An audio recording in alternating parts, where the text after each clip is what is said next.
नमस्कार, मैं हूं आपके साथ शिखा ठाकुर। हमारे खास प्रोग्राम क्या कहते हैं नरेंद्र मोदी में आज आपको सुनवाएंगे पीएम मोदी का वो ऐतिहासिक भाषण जो उन्होंने 4 मार्च 2012 को इंदौर में दिया।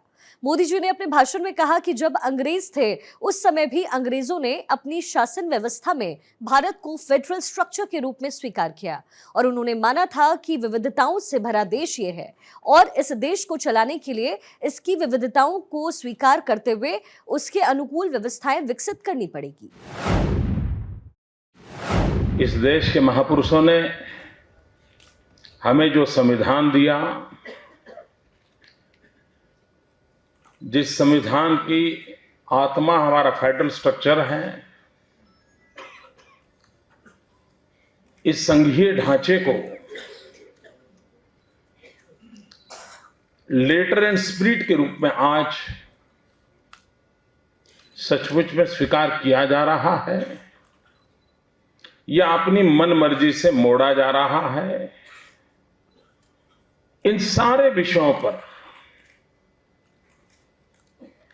एक गंभीर चिंतन आज देश में अनिवार्य हो गया है और मैं आशा करता हूं कि डॉक्टर नागपाल जी के स्मृति व्याख्यान के बाद इंदौर में लगातार इन विषय पर डिबेट होती रहे। अलग अलग ऑर्गेनाइजेशंस आगे आए, मीडिया के मित्र इस पर डिबेट चलाएं, इस पर लेख लिखे जाएं, अलग अलग पहलुओं पर चर्चा हो, एक मंथन हो और जब मंथन होगा तो अमृत निकलेगा, ये मेरा भरोसा है।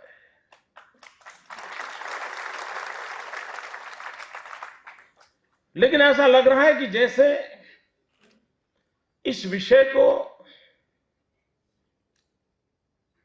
जितनी अहमियत देनी चाहिए, जितनी गहराई से उसका चिंतन होना चाहिए, समय की दौड़ में सब पीछे छूटता जा रहा है। जिन विषयों को मैं स्पर्श करूंगा उसकी शुरुआत तो मैं कैलाश जी के भाषण से करना चाहूंगा। वो देर से इसलिए आए क्योंकि रेलवे की 2 फाटक ने परेशान किया।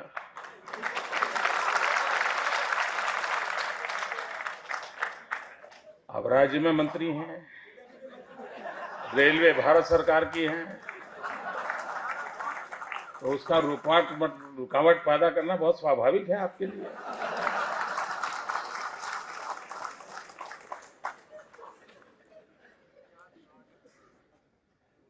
आप बड़े परेशान थे, कारवा गुजर गया,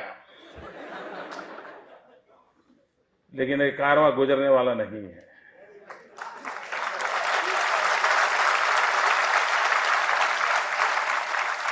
ये वो कारवा है जो जुड़ता भी है और जोड़ता भी है। और मुझे भरोसा था आप भी जुड़ जाएंगे, देर से सही, लेकिन आप कारवे में जुड़ गए। और ये ऐसा कारवा नहीं जो आपको छोड़ करके चला जाए, वो आपको लेके जाएगा।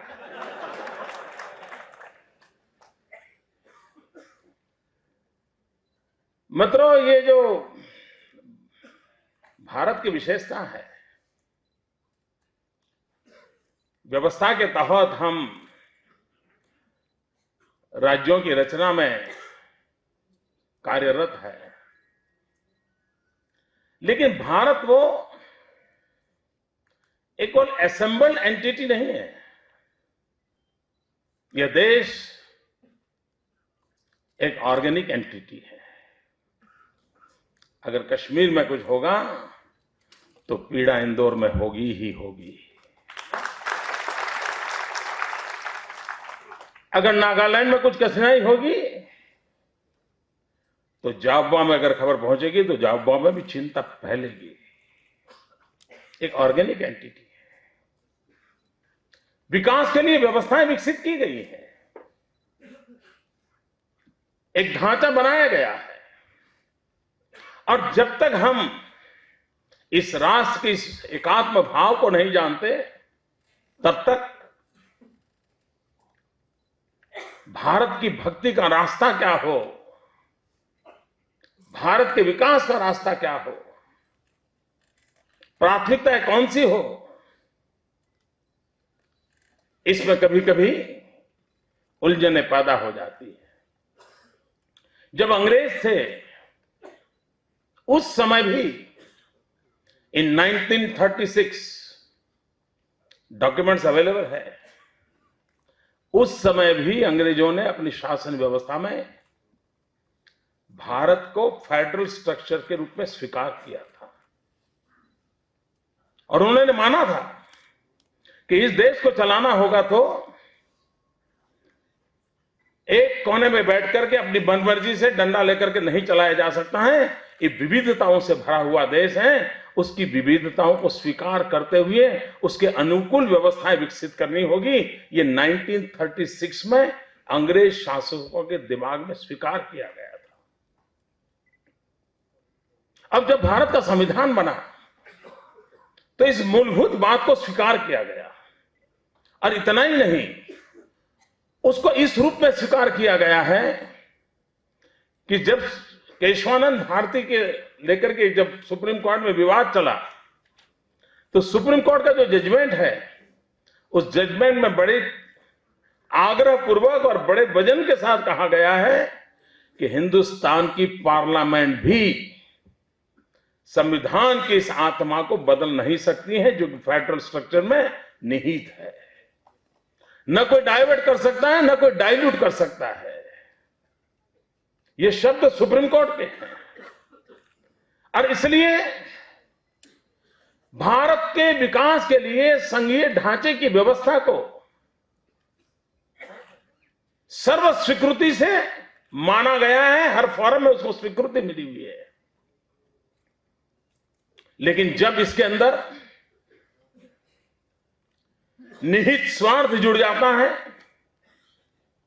सत्तावादी मानस उसके अंदर जुड़ जाता है, तब संकट पैदा होना शुरू हो जाता है।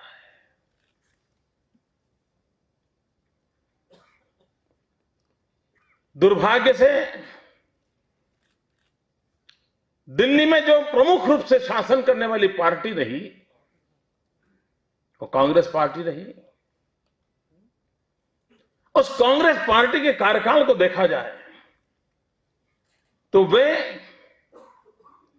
उसके मन के भीतर भीतर कहीं ना कहीं एक एंटी फेडरल बू आती रहती है। भारत के संघीय ढांचे के प्रति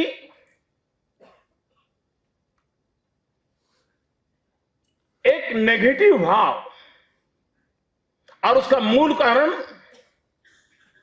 उनकी सत्तावादी मानसिकता है और सत्तावादी मानसिकता के कारण उन्हें जब जहां मौका मिला उनके प्रतिकूल अगर कोई भी व्यवस्था है, उनके प्रतिकूल कोई भी विचार है तो उस व्यवस्था को उखाड़ फेंकना, उस विचार को समाप्त कर देना और उसके लिए संविधान का जितना दुरुपयोग हो सकता है वो करना, ये उनकी जहन में है। और उसी का कारण है कि समय समय पर भारत के फेडरल स्ट्रक्चर पे कुठाराघात होते रहे हैं। जब केरल में पहली बार कम्युनिस्टों की सरकार बनी, एक तरफ तो कम्युनिस्ट पार्टी दुनिया में डंका बजा करके कह रही थी कि बैलेट के माध्यम से पहली बार विश्व में कम्युनिस्टों ने अपना झंडा फहराया। पूरे विश्व के भी कम्युनिस्ट विचार के लोग इस केरल की घटना का अध्ययन कर रहे थे। क्या बैलेट के माध्यम से कम्युनिज्म आ सकता है? उस तरफ एक चर्चा चल रही थी। तब दूसरी तरफ दिल्ली में बैठे हुए शासक परेशान थे। पूरे देश में कांग्रेस का शासन और ये कैसे हो सकता है कि केरल में हमारे विरोधी लोग सत्ता में कैसे आ जाए? कांग्रेस इस बात को सहन नहीं कर पाई, इस घटना को पचा नहीं पाई और पहली बार इस देश के अंदर उन्होंने संविधान में धारा 356 का दुरुपयोग करते हुए केरल की जनता के द्वारा चुनी हुई सरकार को धारा 350 के तहत उसको निकाल के खारिज कर दिया और गवर्नर रूल लगाकर उस पर कब्जा कर लिया। और उसके बाद तो हम जानते हैं हिंदुस्तान का कोई शायद मुश्किल से राज्य बचा होगा जिसको दिल्ली सरकार के इस जुल्म को सहने की नौबत न आई हो धारा 356 के तहत। कहीं न कहीं उन्हें सरकारों को गिराया, कहीं न कहीं सरकारों को तोड़ा, धारा 356 लगाई, राष्ट्रपति शासन लगाया और दिल्ली से ही रिमोट कंट्रोल से सरकारें चलाने का प्रयास किया गया। जब अटल जी की सरकार आई, मोरारजी भाई देसाई जब प्रधानमंत्री बने थे, अटल जी उसमें फॉरेन मिनिस्टर थे और आपातकाल के बुरे दिन देश ने देखे थे और तब देश के संविधान में परिवर्तन किया गया। और वो परिवर्तन था जो इंदिरा जी ने जो परिवर्तन कर करके संविधान के ढांचे को बदला था, उसको एक बार रेक्टिफाई किया, उसको ठीक किया और फिर पुनर्गाड़ी को पटरी पर लाने का प्रयास किया गया। लेकिन ये उनकी आदतें गई नहीं, उसके बाद भी यही कारनामे चलते रहे। और अब जाकर के जब अटल जी की सरकार थी तब संविधान में बदल करके जब तक पार्लियामेंट के अंदर 2/3 बहुमत से सरकार के इस 356 को लागू करने के निर्णय को मंजूरी नहीं मिलती है, तब तक इसको 356 को लागू नहीं किया जाए। राज्यों को रक्षित करने का काम किया गया। और उसके बाद आपने देखा होगा वो धमकियां देते रहते हैं लेकिन कर नहीं पाते हैं। मुझे याद है 2004 में जब मनमोहन सिंह जी की सरकार बनी, तब उस सरकार के एक मंत्री का सबसे पहला बयान ये था कि अब हम 356 से मोदी को उखाड़ फेंकेंगे। पहला बयान था। लेकिन फिर बाद में उनको किसी ने एडवाइस दी होगी कि संविधान अब तो बदल चुका है, आपके हाथ में नहीं है। लेकिन अब एक नया खेल शुरू किया है। उन्होंने 356 का उपयोग करते हुए सत्ताएं कब्जे नहीं कर पा रहे हैं, तो इस प्रकार की कानूनी व्यवस्थाएं कर रहे हैं जो भारत के फेडरल स्ट्रक्चर को बहुत बड़ा गंभीर आघात पहुंचा रही है। अगर यह चलता रहा तो देश के विकास के सामने बहुत बड़े नए प्रश्न चिन्ह खड़े होने वाले हैं। कभी कभी ये डिबेट होती है कि दिल्ली सरकार मजबूत होनी चाहिए कि राज्य मजबूत होने चाहिए। अगर पिलर मजबूत नहीं होंगे तो इमारत कहां से मजबूत होगी। अगर राष्ट्र को मजबूत बनाना है तो राज्यों को मजबूत बनाना होगा, और राज्य को मजबूत बनाना होगा तो इंदौर हो, भोपाल हो, ग्वालियर हो, जबलपुर हो, हर किसी को मजबूत बनाना पड़ेगा। ये हमारी व्यवस्था है, कोई किसी के खिलाफ नहीं है। लेकिन ये एक डिबेट बिल्कुल ही जिसका कोई उपयोग नहीं, उस डिबेट को चलाया जाता है कि दिल्ली मजबूत होना चाहिए। और जितना वो मजबूत बनाने जाते हैं उतने ही मजबूर नजर आते हैं। और इसलिए किस प्रकार से संघीय ढांचे के साथ खिलवाड़ हो रहा है, जिसकी चिंता हमको अभी लेटेस्ट एक जो घटना घटी जिसमें एक साथ 8-10 मुख्यमंत्री एक साथ मैदान में आ गए और बिना कोई मीटिंग किए मैदान में आ गए। कहीं तमिलनाडु से आवाज उठी, कहीं बंगाल से आवाज उठी, कहीं गुजरात से उठी, कहीं मध्य प्रदेश से उठी, चारों तरफ से हमला बोल दिया। दिल्ली के लोग चौंक गए, क्या हुआ। वो एक कानून लाया एनसीटीसी का, और टेररिज्म के नाम पर लाते हैं तो जैसे एक ऐसा गुलदस्ता है जिसको हर किसी ने स्वीकार करना पड़ेगा। इस प्रकार का माहौल बनाते। क्या आप टेररिज्म के खिलाफ लड़ना नहीं चाहते? क्या दहशत टेररिज्म नहीं जानते? तो टेररिज्म को खत्म करने के लिए कितने कठोर कानून अमेरिका ने बनाए हैं। हिंदुस्तान में अटल जी की सरकार ने पोटा का कानून बनाया था।